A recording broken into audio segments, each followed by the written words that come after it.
रावी, मेरा वॉलेट और घड़ी दो जल्दी, मुझे लेट हो रहा है। हाँ अभी आई, ये लो अपना वॉलेट। सुनो, शाम को आते वक्त पापा जी की दवाइयाँ लेते आना। ठीक है, रोज कोई ना कोई काम बता ही देती हो। झुंझलाते हुए मनीष ऑफिस के लिए निकल गया। तभी अंदर से उसके ससुर सुभाष जी की आवाज आई, बहू जरा मेरा चश्मा देखना कहाँ रख दिया। ये लीजिए पापा जी, सुबह आपने टीवी के पास रख दिया था। बहू जरा वो अखबार भी पकड़ा देना। कुर्सी पर बैठे बैठे ही उन्होंने कहा। रावी की सासू मां मनोरमा जी जो पूजा करने बैठी थी, उन्होंने सुभाष जी की तरफ तिरछी नजरों से देखा। रावी के जाने के बाद उन्होंने सुभाष जी से कहा, आप हर एक छोटे मोटे काम के लिए बहू को आवाज क्यों लगाते रहते हो? थोड़ा बहुत तो खुद भी हिलडुल लिया करो। उस बेचारी की सुबह से शाम तक फिरकी बनी रहती है। अरे भाग्यवान, बहू तो होती ही है सेवा करने के लिए, फिर मैं थोड़े ही कोई भारी काम करवाता हूँ।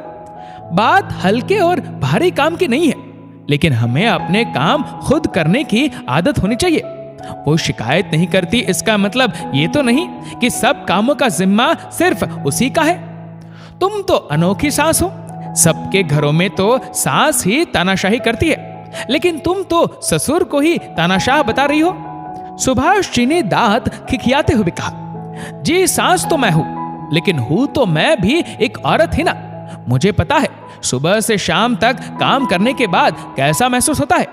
उधर रावी फटाफट अपने काम निपटाने में लगी थी। उसका 3 साल का बेटा मोनू अपने सारे खिलौने घर में बिखरा कर खेल रहा था। दोपहर के खाने की भी तैयारी करनी थी। मनोरमा जी ने रावी के हाथ से सब्जी लेते हुए कहा, बहू तू ये सब्जी छोड़ दे, मैं काट लूंगी। थोड़ा बहुत काम मुझे भी बता दिया कर।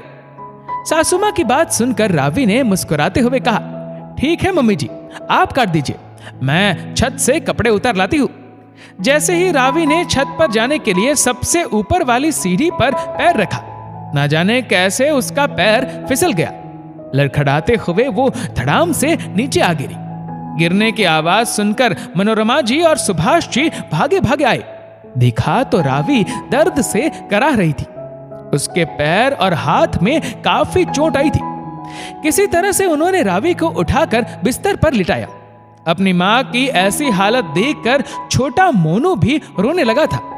सुभाष जी ने मनीष को फोन करके बुला लिया, क्योंकि रावी को अस्पताल लेकर जाना था। रावी के दाएं पैर की हड्डी में फ्रैक्चर आ गया था, हाथ में भी चोट आ गई थी।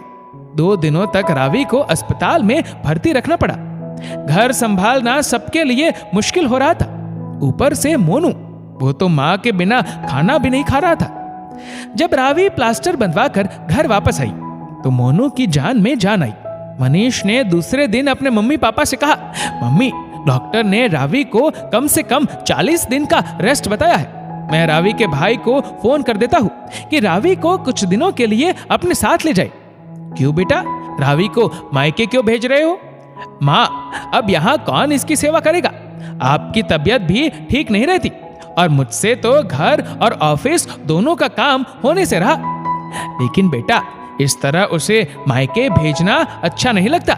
याद है जब समधन जी का ऑपरेशन हुआ था, उस समय उन्होंने रावी को मदद के लिए बुलाया तो तुम सब ने साफ मना कर दिया कि यहाँ घर कौन संभालेगा।